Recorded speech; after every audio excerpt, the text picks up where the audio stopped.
In our previous videos, we looked at the skills of a successful manager and the very general job description. We then looked at how you make decisions because the fundamental job of the manager is to make decisions. So now I want to start diving into the decisions that managers make.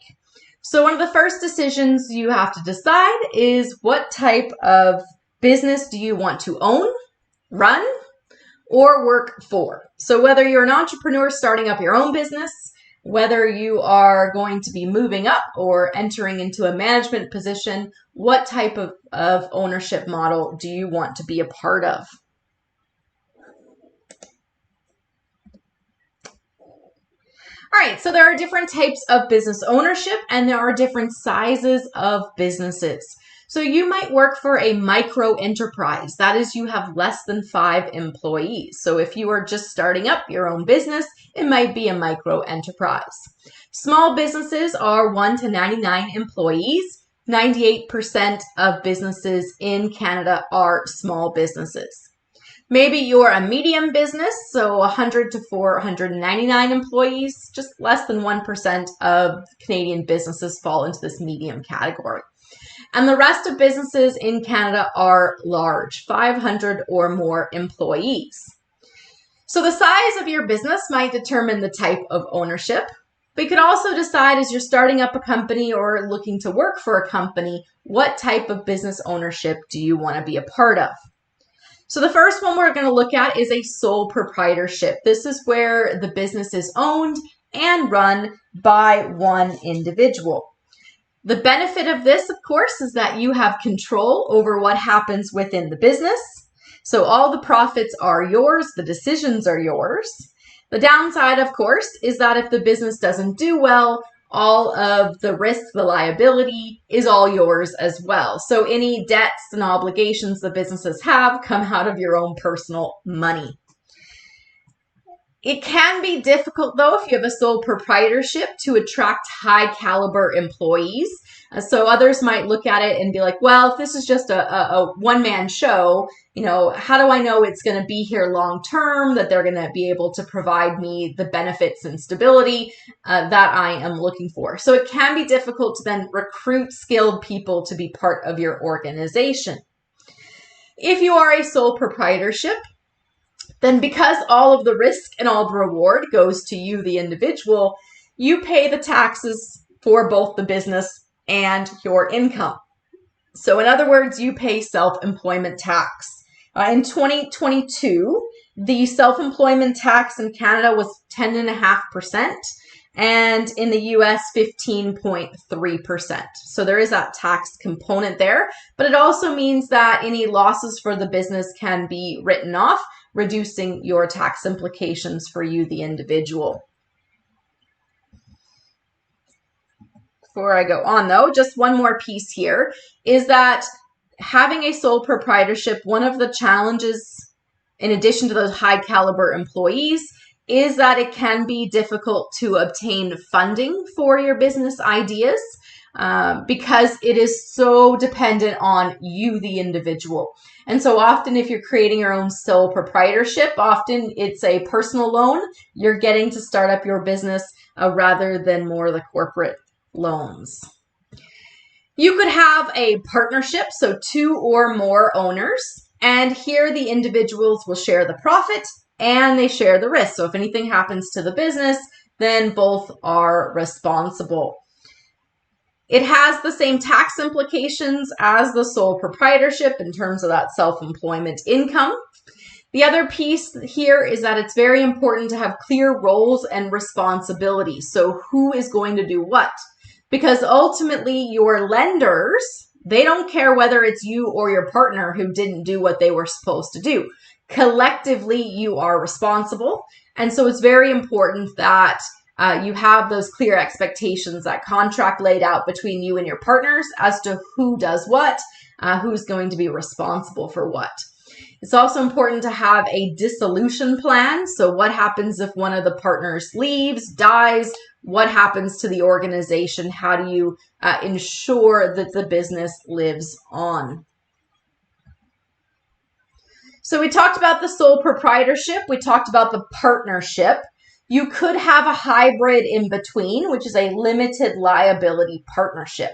So here you have more than one person, but you don't have that equality in terms of equally dividing the profits, the risks, the responsibilities. So you may choose that one person or a handful of people have more of the responsibility, get more of the profits. So a limited liability partnership is where it's a bit more like the sole proprietorship for some, and then a little less in terms of the partnership for others. So it goes in between. It still has similar tax implications, and of course that contract and outlining the roles and responsibilities are particularly important if there is not that equal division.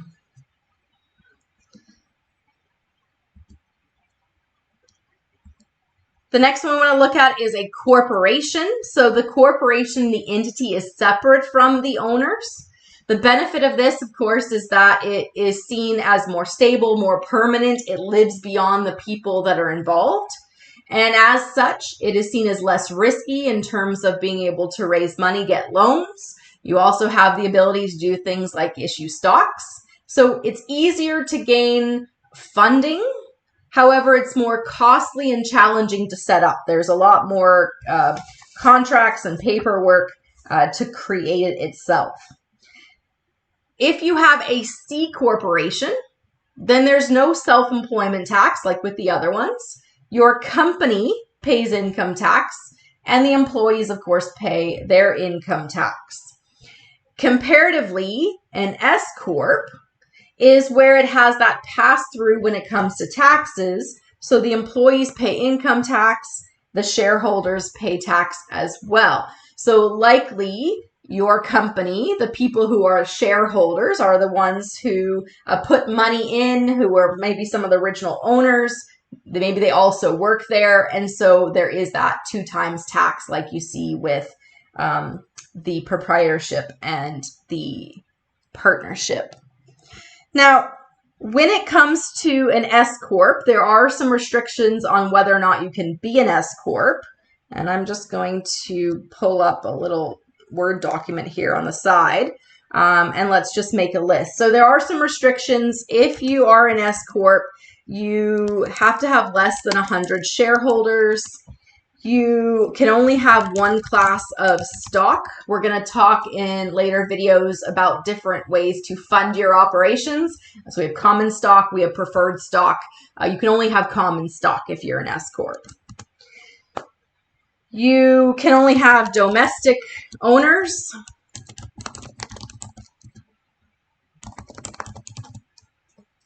Oops, can't spell or type. One of those.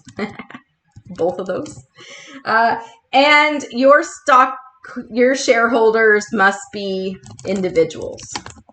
Shareholders are individuals. I'm trying this typing here instead of handwriting because it's a little bit easier to read. And so that means that it can't be other companies that own shares in your company. If you are an SCorp, it has to be individual investors. So there are some restrictions, and where the SCorp and the C Corp names came from is because in U.S. tax code there's a section S and a section C, and that's where these specifications came from.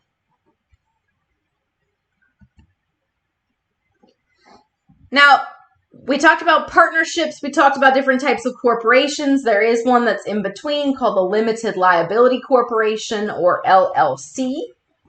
The LLC has that pass-through in taxes. So the double taxation that you see with the SCorp or the partnerships.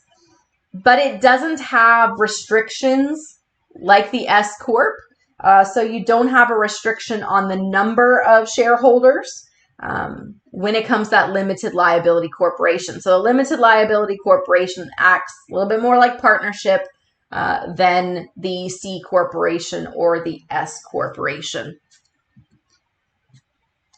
So you can see here some of the benefits and disadvantages of these different types of ownership. The challenge with the limited liability corporation is that it can't attract outside capital. So your money is going to come from those internal investors.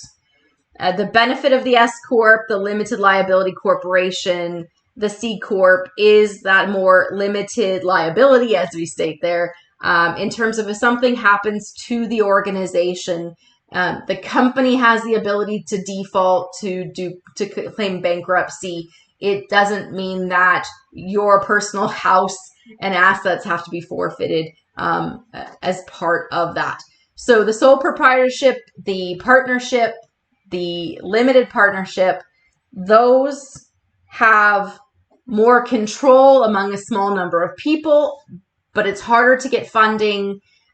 They do have the taxation on the individual. Some enjoy that because that means you can write off other expenses. The larger corporations tend to be the SCorps, the SCorps, where it's removed from the individual and the company can easily outlast the people who are part of it.